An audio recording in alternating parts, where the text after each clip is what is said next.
Hi, Yusuf. Thank you so much for joining us. Thank you for having me. Thanks for coming down from Allentown to talk to us more about the Thurman Amendment. As Chinchilla said, it's legislation that creates lifelong barriers for individuals with drug distribution convictions. So, I want to know a lot more about it and about work that's being done to reduce barriers. And so, if you could start by telling me more about the Thurman Amendment, what is it and what impact does it have on our communities? Yeah, thank you for that question. And there's two important pieces for us to disentangle as we talk about the Thurman Amendment. The first is, what is this piece of legislation? And then secondly, what does it actually mean to have a drug distribution conviction? Because we oftentimes conjure up certain images in our mind when we hear about that type of conviction, but the reality is it turns out to paint a very different picture. So the Thurman Amendment is a piece of legislation that was introduced in 1988 as part of the Fair Housing Amendments Act. And with the introduction of this amendment, Strom Thurmond essentially removed fair housing protections for life only for individuals with a drug distribution conviction as a collateral consequence. So, what is it about drug convictions versus other convictions with this piece of legislation or with this amendment? Well, the reality is that the Thurman Amendment was never about policy. It was never about keeping communities safe. It was never about reducing, the consumption or the distribution of drugs. It was all about politics. And if anyone is old enough to remember the late 1980s, there were few issues that had the political capital of drug-related issues and being tough on drugs. And so that's the only reasonable explanation to understand how this particular amendment, which ostensibly is designed to, again, keep communities safe, to protect tenants, to protect landlords, only targets this very niche group of people with this particular conviction. So, like you said, it targets a very niche group, right? So, what impact does it have on formerly incarcerated people with this particular conviction? And then a second part to that is, what impact does it have on their families and in their communities? Well, first, when we think about who has been convicted of drug distribution, so I've done a lot of work nationally, but also in the Commonwealth to understand who exactly has this conviction. And what I have found, so first of all, there's over 70,000 individuals and families who are impacted by the Thurman Amendment in the Commonwealth. Okay, in Pennsylvania. In Pennsylvania. Okay. Nationally, it's over 5 million people. Over half of the people with a distribution conviction in Pennsylvania never go to prison. So what does that tell us? That you have this conviction, but you don't go to prison. Well, it suggests that perhaps you were convicted of possession with the intent to deliver marijuana, a substance that perhaps, isn't as deserving of a harsh prison sentence. Or it suggests that you were caught with a relatively small amount of drugs. And it's important for your viewers, for our community, and more importantly, our policymakers to understand that when you're caught with a relatively small amount of drugs, what determines whether or not you're charged with a simple possession charge or a possession with the intent to distribute, which of course would then trigger the Thurman Amendment. And that distinction often comes down to prosecutorial discretion, and it comes down to how robust is your legal defense. How strong and how powerful of an attorney can you hire? And that is the difference between having your fair housing protections removed for the rest of your life or just having a simple possession charge. Right. So it's fair to say that someone, maybe facing these charges, going through the system, and, then, as you had mentioned, the Thurman Amendment is triggered, and they don't even realize that the barrier that it will cause them down the line when it comes to housing. So can you talk to me about what, I want to paint a picture of what the reality would be for someone who has one of these convictions that would trigger the Thurman Amendment, and now they go to apply for an apartment or go to apply for some sort of housing, what would happen to them that would not happen to other people? So I can speak to that from firsthand experience because I have been directly impacted and my family has been directly impacted by the Thurman Amendment. So 25 years ago, when I was 18 years old, I was convicted of possession with the intent to deliver a controlled substance. I was sentenced to 10 years in prison, and I served 5. And it's interesting because you made a point earlier, which is that most people aren't aware that as a result of that conviction, you have now lost your fair housing protections. I would argue, and this is based on conversations I've had across the country, most judges and prosecutors don't know that as a result of this conviction, you lose your fair housing protections for life. So in the ensuing 25 years since my incarceration, I've been incredibly fortunate. I've had the great privilege to have a successful career as a software developer. I've worked as a programmer on 3 continents. I've had fellowships from organizations like Google and Tata Consultancy Services.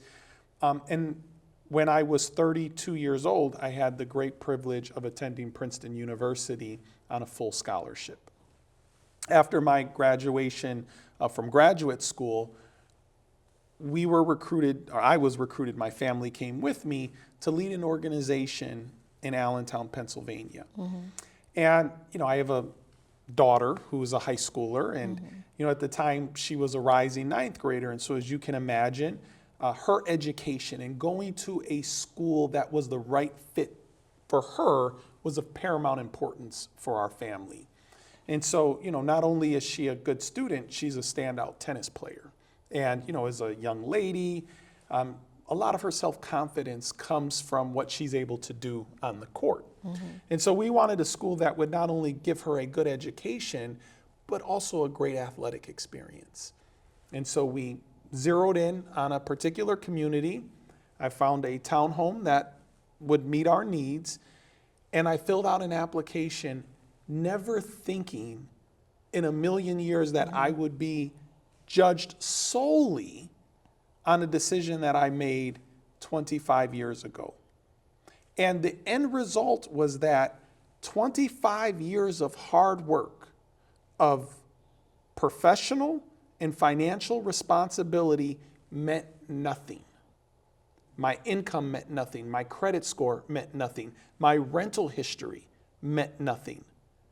The only factor that was considered and that resulted in my family not being able to live where we wanted was my distribution conviction from when I was 18 years old. 25 years ago, you said? Well, 25 years before you had applied, you said, right? Well, I know I look young, but yes, because my hair is gone and I'm a lot heavier. But yes, when I was 18 years old, that is when that conviction happened. And in the ensuing 25 years, I've had absolutely zero involvement with the criminal legal system. Well, first of all, thank you for sharing your personal story, right? I do want to hear a little bit more about how that impacts your work in this space, but I want to understand how that impacted your family in those moments when this decision came back to you. Yes, when I got the news that we were not allowed to occupy this particular townhome, after the anger assuaged and I had calmed down from that housing denial, I had to turn to how I was going to have this conversation with my family. And, I have a teenage daughter. She's already kind of rough on me, just being a teenage girl. But, thinking about how do I go to her and say, hey, that school you wanted to attend, that home that we toured and all agreed would meet the needs of our family, we can't live there because of something I did 25 years ago. It was a really tough conversation to have. There was a certain amount of embarrassment. There was a certain amount of shame.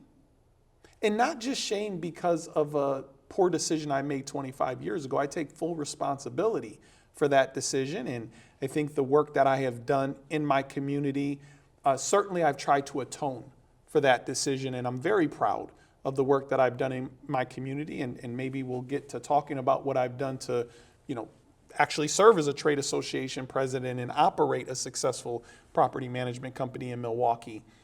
But the fact was, I now had to tell my family that their opportunities were limited because of something their father had done. Mm-hmm. And so it was a really tough conversation. And it also, for me, was a reminder that as great as our society and country is, I mean, look, I've had tremendous opportunity, and I don't want any viewer of this program to feel sorry for me or my family, because we have been incredibly fortunate. But the fact of the matter is, we have a system that is constructed so that you can be perpetually judged by the worst thing that you have ever done. Like, there truly is no moment of redemption. Mm-hmm. There is nothing you can do if you have a drug distribution conviction. I don't care if you become a successful business person, a government leader, you graduate from an Ivy League university. Mm-hmm. There is nothing that is humanly possible for you to earn redemption and to have the ability to live where you want, not where you are allowed. Powerful story. But now let's talk about what's being done. What are we trying to do about it? Yes, and where? I'm excited about this.